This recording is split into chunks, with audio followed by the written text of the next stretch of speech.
Yes, so basically my argument is that far-right or radical right parties have been particularly successful in recent years in exploiting the issue of Euroscepticism and also linking it with opposition to economic and cultural globalization. So parties like the Front National, the FPÖ in Austria, the Danish People's Party have increasingly used a hard brand of Euroscepticism to widen their domestic political appeal.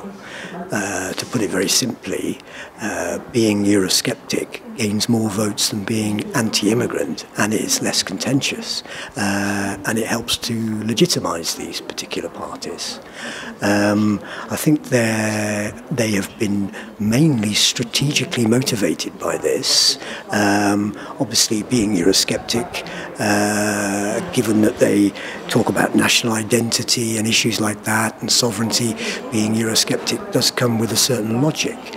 But mainly, I think the switch to hard Euroscepticism has been a strategic one, because in the 1980s, parties like the Front National and the FPÖ were actually quite Euro-ambivalent. They were not Eurosceptic. They believed in the basic tenets of European integration. But since then, we've seen quite dramatic change and quite dramatic shift. And I think the three main drivers would be the 1992 Maastricht Treaty, when the European community changes to becoming something more political, the European Union. The 2004 and 2007 enlargements, where we've seen far-right parties exploit issues like immigration and the freedom of movement and placing the blame on the CEE states. And then the third major turning point would be one that we're still digesting, which is the economic crisis. But these three kind of events together, between 1992 and the present, I think, have really contributed to those far-right parties that are politically savvy, in other words, reconstructed and quite professional, like the Front National and like the Freedom Party. It has contributed to them switching to this hard brand of Eurosceptic discourse. It helps them gain legitimacy. It helps them, if you like, relaunch their brand, almost detoxify them from the traditional anti-immigrant status. And I think it's a development that's likely to continue.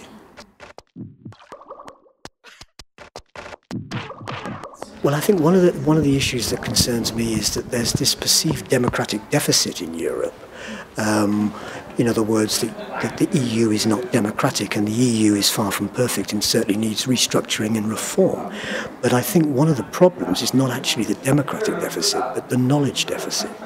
This idea that particularly young citizens in certain countries where they have very little education, which looks at the way the EU functions, why it was set up, how it runs.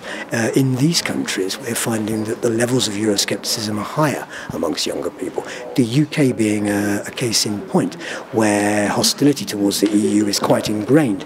But there is very little formal education about the European Union in British schools. And I think that we need, on a European level, citizenship level, to try to incorporate something which is firmer and much more solid as part of the overall citizenship education that Europe's citizens get. Something that actually, is transparent, something that's clear, something that is not that different whether it's being taught in Sweden or down in Malta, that the same kind of messages are going out about what the EU is. Why was it set up? How does it function? What's wrong with it? What's right with it?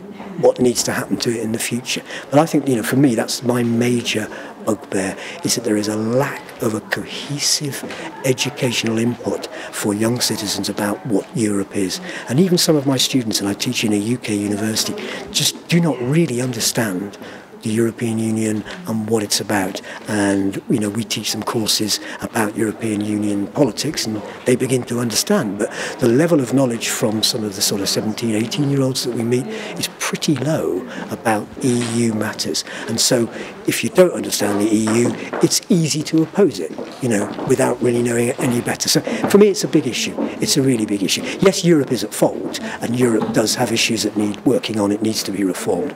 But the big issue as well is this idea of the knowledge deficit, the knowledge gap, which is huge in Britain and I know is a significant factor in other countries as well.